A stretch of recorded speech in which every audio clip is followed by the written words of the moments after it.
Shalom saudara sekalian, selamat datang di channel YouTube saya. Dan salah satu channel YouTube saya ini adalah berbicara tentang virtual discipleship, yaitu bagaimana kita mempelajari Alkitab dan juga boleh menerapkannya di dalam kehidupan kita hari lepas hari. Hari ini saya akan membahas tentang peperangan teologis di tengah wabah COVID-19 antara pendeta Insinyur Nico dan pendeta Stephen Tong, yang beberapa waktu yang lalu cukup menjadi viral, saudara sekalian.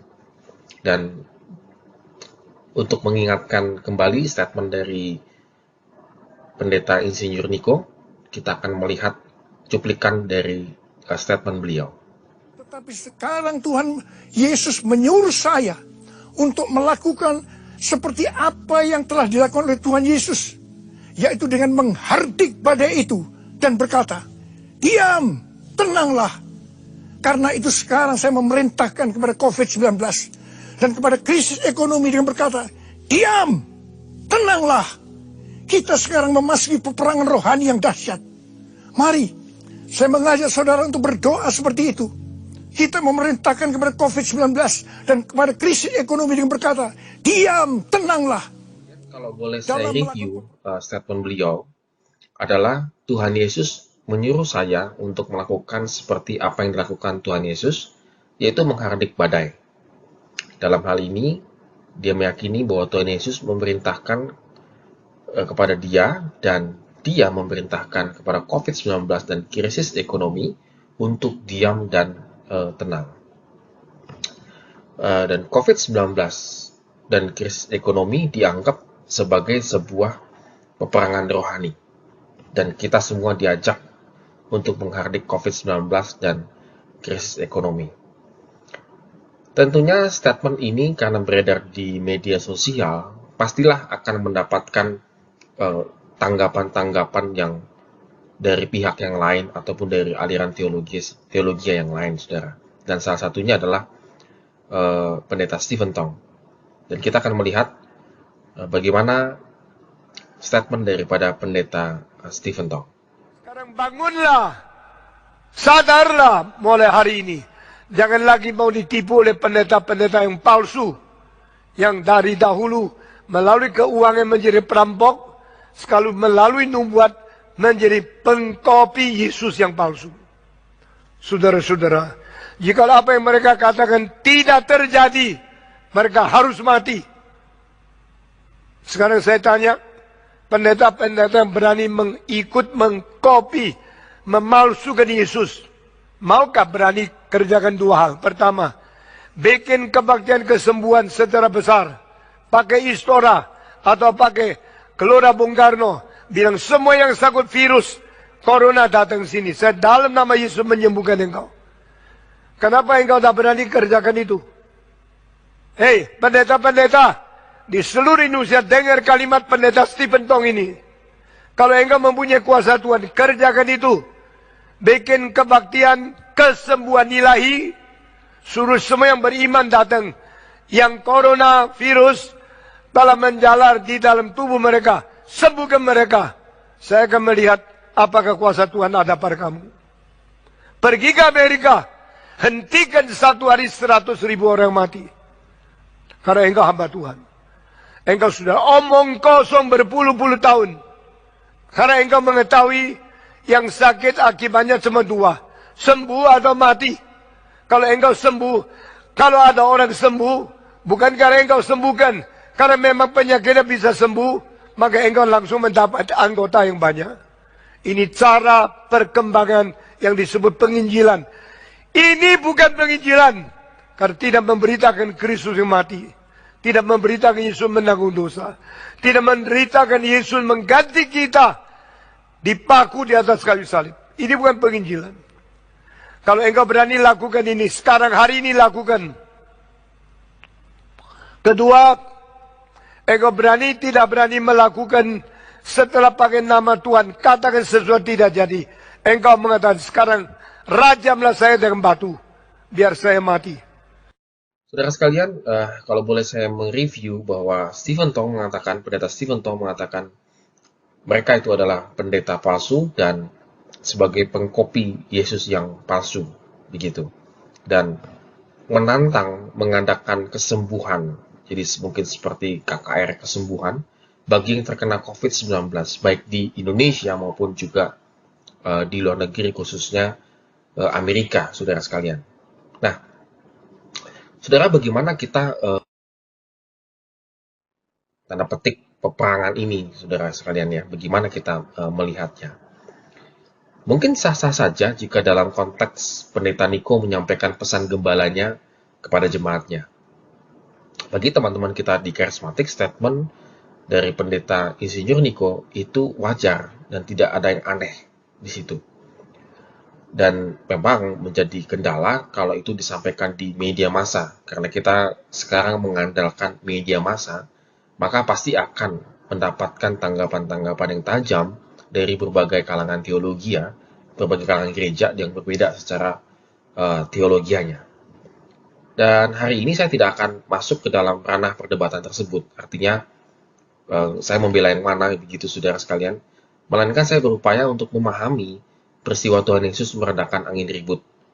Tentunya pasti akan saya cenderung ke salah satu pihak mungkin dalam tafsiran saya.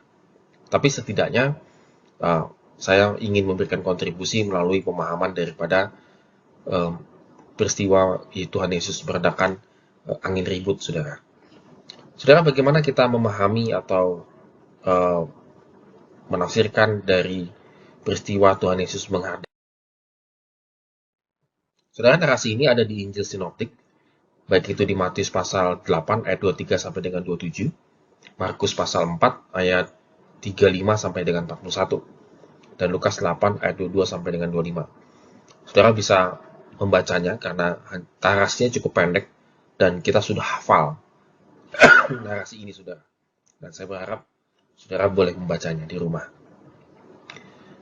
Dalam tulisan Tertulian, yaitu pemimpin gereja mula-mula, saudara, bahwa perahu itu ditafsirkan secara alegoris, yaitu sebagai gereja. Karena gereja mula-mula itu banyak mengalami penderitaan. Jadi, mereka lebih kena itu penafsiran secara alegoris, yaitu perahunya, sesuai dengan konteks mereka. Memang, saudara, kalau memahami Tuhan Yesus menghardik angin ribut, itu akan terasa lebih kontekstual dengan pergumulan jemaat mula-mula jika fokusnya itu adalah, boleh dibilang, perahu, saudara. Itu lebih enak dan lebih kontekstual karena pas dengan situasi yang ada pada saat itu, saudara. Namun bagi saya kelemahan penafsiran ini adalah fokusnya di perahunya, bukan di Tuhan Yesusnya, saudara. Nah, oleh karena itu bagaimana kita memahami memang tiba-tiba teks itu mengatakan bahwa angin ribut atau taufan itu muncul dalam perjalanan mereka. Apa yang terlintas bagi pembaca mula-mula mengenai angin ribut? Apakah hanya sekedar kejadian alam biasa? Menurut saya tidak, saudara sekalian. Bahwa jika pembaca mula-mula, khususnya orang Yahudi, mereka akan memahami tentang peristiwa ini, saudara. Mengapa? Karena dalam perjanjian lama, Tuhan itu adalah penguasa dari alam semesta. Dikatakan demikian ya. Tuhan itu adalah penguasa dari alam semesta. Tuhan digambarkan yang menguasai dan bersemayam di atas air.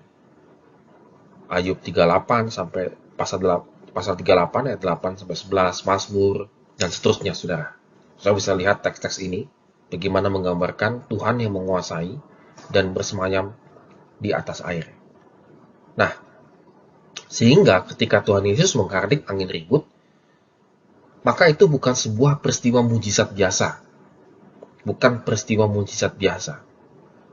Dan mungkin bagi saya tidak memandangnya sebagai sebuah mujizat, tetapi itu sebuah proklamasi atau sebuah pernyataan yang tegas yang mengatakan bahwa Tuhan Yesus itu adalah Allah yang sama, Yahweh, di perjanjian lama. Jadi sama, Allah yang sama, baik di perjanjian lama maupun di dalam Tuhan Yesus Kristus sendiri. Bagi saya ini satu level yang cukup tinggi, karena menyatakan dirinya itu adalah Allah yang sama. Allah yang kau kenal dalam perjanjian lama sampai detik ini Tuhan Yesus muncul sebagai Mesias, itu adalah sama, saudara sekalian. Yang kedua, saudara, saya ingin memfokuskan kepada kamu yang kurang percaya. Para murid memohon untuk minta keselamatan. Dalam Matius kata tolonglah itu bisa diartikan selamatkanlah, begitu. Dan mereka meminta kepada Tuhan Yesus. Karena Tuhan Yesus tidur, saudara. Di tengah badai yang luar biasa, itu dia tidur, saudara. Nah, ini luar biasa, saudara sekalian. Memang peristiwa ini mirip dengan Yunus, pasal 1, saudara. Tapi ceritanya berbeda. Yunus dibuang ke laut, Tuhan Yesus meredakan angin ribut, saudara. Berbeda. Sehingga mereka datang kepada Tuhan Yesus, Tuhan selamatkanlah kami. Karena kita akan binasa. Jadi kata binasa itu seolah-olah mencerminkan bahwa kami telah mengikuti Engkau, meninggalkan segala sesuatunya, dan kami akan binasa menjadi sia-sia oleh peristiwa angin ribut ini. Tolong kami Tuhan, selamatkan kami. Itulah kira-kira ungkapan para murid. Saudara, satu hal yang wajar kalau mereka ketakutan, begitu ya, dan meminta tolong kepada gurunya. Namun Tuhan Yesus menegur mereka, saudara. Bukan kepanikan, maksudnya Tuhan Yesus tiba-tiba berempati dulu, bagaimana, tidak. Dia malah menegur mereka, hai kamu yang kurang percaya, begitu ya. Artinya setelah meredakan angin ribut, Tuhan Yesus menegur mereka. Karena apa, saudara? Ketakutan mereka menyebabkan kegagalan memahami siapa Yesus sebenarnya.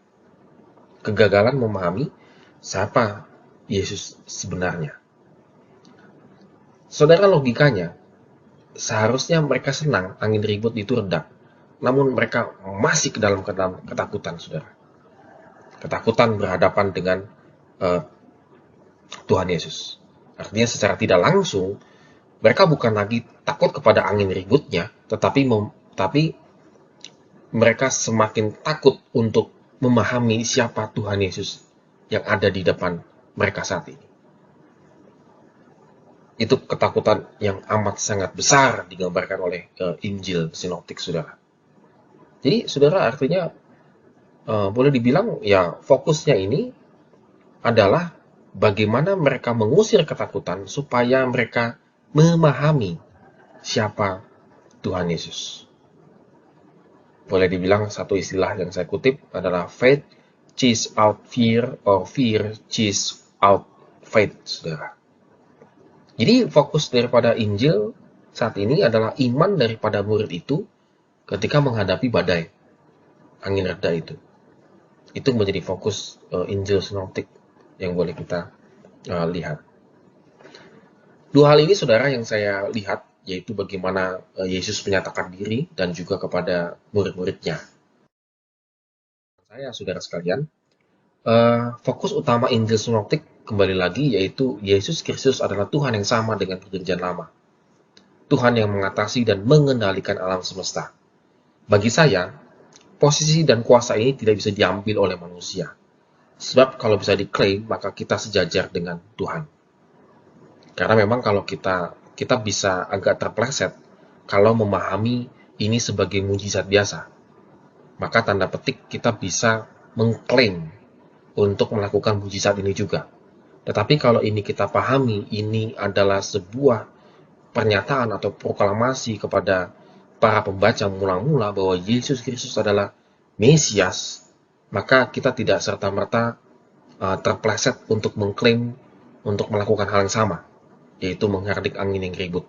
Karena peristiwa ini bukan peristiwa yang biasa. Saya rasa kita perlu hati-hati di sini, saudara sekalian. Kedua adalah Injil Sinoptik tidak fokus kepada angin ributnya, saudara, melainkan kepada iman para murid-murid itu sendiri. Artinya bahwa para murid yang seharusnya itu semakin memahami siapa Tuhan Yesus melalui peristiwa angin ribut. Seharusnya mereka semakin memahami, mengenal kemesiasan Tuhan Yesus. Semakin memahami apa misi besarnya Tuhan Yesus di dunia ini. Karena mereka sudah bertemu, mereka everyday sudah bicara-bicara dan Tuhan Yesus mengajarkan banyak hal, seharusnya mereka imannya semakin meyakini siapa Tuhan Yesus yang mereka hadapi saat itu. Saudara sekalian, gereja dan orang percaya sedang berada di wabah COVID-19 dan krisis ekonomi, saudara. Bolehlah kita tanda petik sedikit mengkontekstualkan dan mungkin agak sedikit alegoris begitu. Namun peristiwa ini seharusnya membuat iman kita kembali lagi, saudara, semakin kuat dan percaya. Mengapa? Karena Tuhan Yesus berada satu kapal dengan kita. Immanuel, saudara. Jadi saudaraku, wabah COVID-19 dan krisis ekonomi yang kita hadapi saat ini, marilah kita hadapi bersama-sama dengan Tuhan Yesus. Apakah di kemudian hari nanti ada tiba-tiba berhenti wabah ini dan lain sebagainya, tetapi setidaknya hal ini tidak membuat kita semakin khawatir, tidak membuat kita semakin hidup di dalam ketakutan, tetapi semakin kita mengenal Tuhan, kuasanya yang sangat luar biasa itu, dan semakin memahami siapa Yesus Kristus di dalam kehidupan saya. Karena satu hal yang dijanjikan adalah Immanuel, kita berada satu kapal dengan Tuhan Yesus. Thank you, saudara sekalian.